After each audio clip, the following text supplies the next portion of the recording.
student, ang pag-uusapan po natin ngayong araw is all about rational numbers. So what is rational numbers? Rational number are numbers which can be written as a quotient of two integers, a over b, where b is not equal to 0. Any rational number can be expressed in fraction form or decimal form. So first we have fraction to decimal. So we're going to convert fraction into decimal form. Alright? So paano po tayo nagko-convert ng fraction into decimal form? First, converting fraction into decimal is simplify or simply dividing the numerator by the denominator. It means, i-divide lang daw po natin si numerator kay denominator. So, example, express 4 over 5 in decimal form. So, paano natin siya i-divide or paano natin siya i-convert? Ang sabi dito, i-divide daw po natin si numerator kay denominator. So, it means we have 4 divided by 5. Alright? So, 4 divided by 5 or si 4 yung nasa loob and then si 5 yung nasa labas. Alright? So, now, we're going to divide. So, si kulang, ibig sabihin, si 4 ay kulang, di ba? Kasi 5 yung dinidivide natin. So, anong gagawin natin kay 4? Mag-a-add tayo ng decimal or mag-a-add, pag nag-add tayo ng decimal here, mag-a-add din tayo ng decimal dito. Alright? So, pag nag-add tayo ng decimal, automatic mag-add tayo ng 0. Pag nag-add ka po ng 0 dito, dito mo po ilalagay yung isang 0 sa harapan. Alright? Laging may 0 yung ating harapan.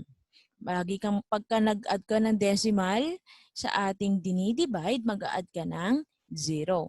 Huwag mo din kalimutang mag-add ng decimal sa taas, katapat ng nilagyan mo ng decimal. Okay, dito po. And then, divide na po natin. 40 divided by 5. So, ilang merong 5 kay 40?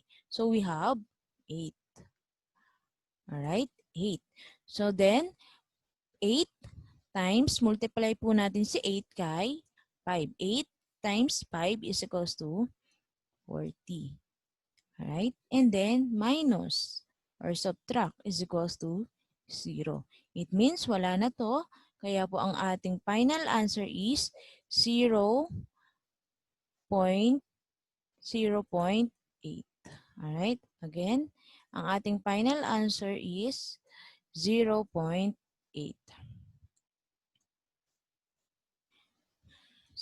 Ayan, 0.8. So, it means ang 4 over 5, ang ating decimal form is 0.8. Alright? So, the answer is 0.8. Another example. 3 over 4. Ko-convert daw natin kay decimal. So, paano po natin siya gagawin? Alright? So, si 3 yung nasa loob and then si 4 yung nasa labas. So, we're going to add decimal here and decimal here. Alright? And then, 0 dito sa harapan. Lagi pong may 0 yung harapan natin. And then, yung ating 0 dito pag sa inadan natin ng decimal. So, magiging 30 na siya. So, 30 divided by 4 is equal to, ilan ang merong 4 kay 30? We have 7. And then, multiply. 7 times 4 is equals to 28. And then, subtract. 30 minus 28 is equal to ilan? 2. Pwede ba natin silang i-divide? Hindi, diba? So, mag-add pa rin po tayo ng 0 dito and then bring down 0. Alright? Para po makuha natin yung tamang sagot. Then, divide ulit po natin. 20 divided by 4, we have 5. Then, 5 times 4 is equals to 20. So, mag-add ka lang po lagi ng 0 para makuha mo yung tamang sagot or dapat maging 0 yung ating dito po. Kailangan maging 0 siya. It means dun ka na mag-i-stop. So, 0.75. That is the answer. It means 3/4 or 3/4 is equals to, ang kanyang decimal form ay 0.75. So that is the other example, another example of fraction to decimal. All right? So that is fraction to decimal. Again, fraction to decimal, convert fraction into decimal form is simply dividing the numerator by the denominator. So i-divide lang natin si numerator kay denominator. So fraction to decimal. Next, we have decimal to fraction naman tayo. Baliktad naman. Given si decimal and then we're going to convert into fraction. Alright? Therefore, dito muna po tayo. Therefore, 4/5 is equals to 0.8. Alright? Next, decimal to fraction. So, paano tayo nagko-convert ng decimal to fraction naman? Alright? Sabi dito, a decimal expressed to fraction form by using its digits disregarding the decimal point as the numerator and selecting the correct power of 10 as the denominator. The fraction is then expressed in simplest form. So, ibig sabihin daw po, yung ating decimal point, i-disregard natin yung 0. So, that is 8. Alright? So, 8 yung ating, example po 0.8, i-convert natin siya sa fraction. Paano natin siya gagawin? Alright? So, sabi dito, disregard daw natin yung decimal. So, it means, ang ating numerator ay 8. And then, ilan ang digit ni 8? Di ba? 1 lang. Nag-iisa lang siya. It means, kapag 1, ang ating denominator ay 10 lang. Okay? Ang ating denominator ay 10. Kapag 1 digit lang ang ating decimal. Kapag 2, example this one, 0.08. 0.08. So it means ang decimal mo niyan, ang ating fraction natin ng denominator mo ay magiging 8 over, ilan ang digit niya? 1, 2. It means dalawa. Ibig sabihin, ang 0 mo din dito ay dalawa or magiging 100 siya. Kasi dalawang digit siya. So kapag isa po ang digit natin, isang 0 lang, kaya magiging 10 lang. Alright? Kaya 0.8 or 8 over 10. Kapag 0.08, 8 over 100. So sabi dito, express in simplest form. Okay? Ito muna tayo. Si 8 over 10 muna. 8 over 10. Or 0.8.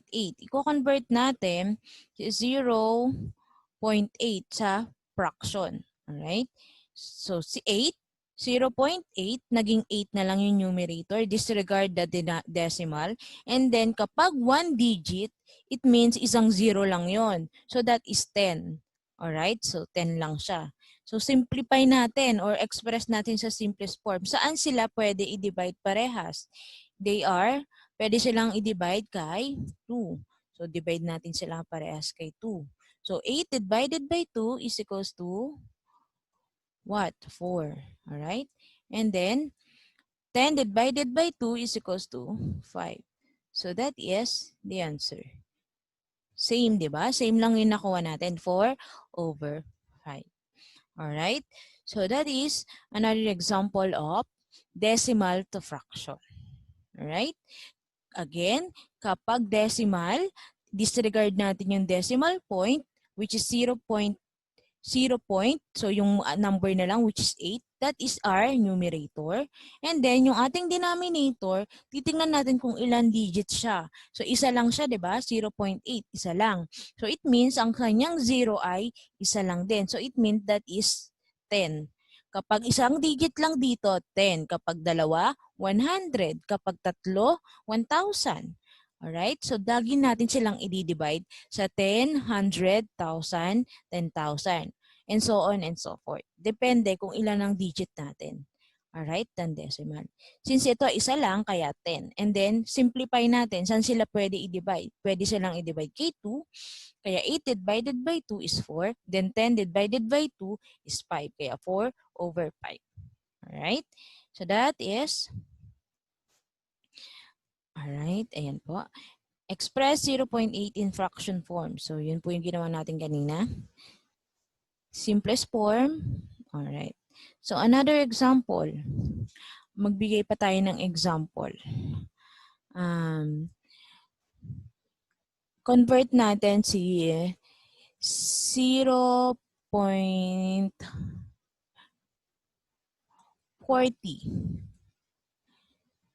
or 0.4 in fraction. Alright, 0.4 in fraction. So, anong gagawin natin? Disregard natin yung ating decimal, which is 4, yung ating numerator. And then yung denominator, ilang digit siya? Isa lang. So, it means ang ating denominator ay 10. Then, simplify. Saan sila pwede i-divide? Pwede silang i-divide kay 2. Right? 4 divided by 2 is equals to 2. And then, 10 divided by 2 is equals to 5. So, pwede pa bang i-simplify ito? So, hindi na. So, pares na. It means that is 2 over 5. So, 0.4, ang kanyang fraction form ay 2 over 5. Alright? So, that is decimal to fraction. So, again, kapag decimal to fraction, i-disregard natin yung decimal point, then that is the numerator. And then, yung denominator naman natin kapag 1 digit over 10, kapag 2 digit over 100. Alright? Another example, 0.25. Okay? 0.25. So, sabi natin, disregard natin yung decimal point. So, magiging 25 yung ating numerator. And then, ang ating denominator, ilang digit siya? 2. So, it means, i-divide natin siya as isa ilan? Kay 100. Right? Divide natin sila kay 100. Kasi 2 digit eh. Di ba? Pag 1 digit, i-divide kay 10. Kapag 2 digit, i-divide kay 100. Then, simplify. Saan sila pwede i-divide? Saan sila divisible? Divisible sila parehas kay 25. Alright? Pwede mo silang i-divide parehas kay 25. And then, divide na natin. 25 divided by 25 is equals to 1. And then, 100 divided by 25. Ilang 25 meron kay 100? We have 4. So, it means 0.25, ang kanyang fraction form is 1/4. Alright? Ang kanyang fraction form ay 1/4. Alright, so that is fraction to decimal and decimal to fraction. Alright, so that's all. Thank you.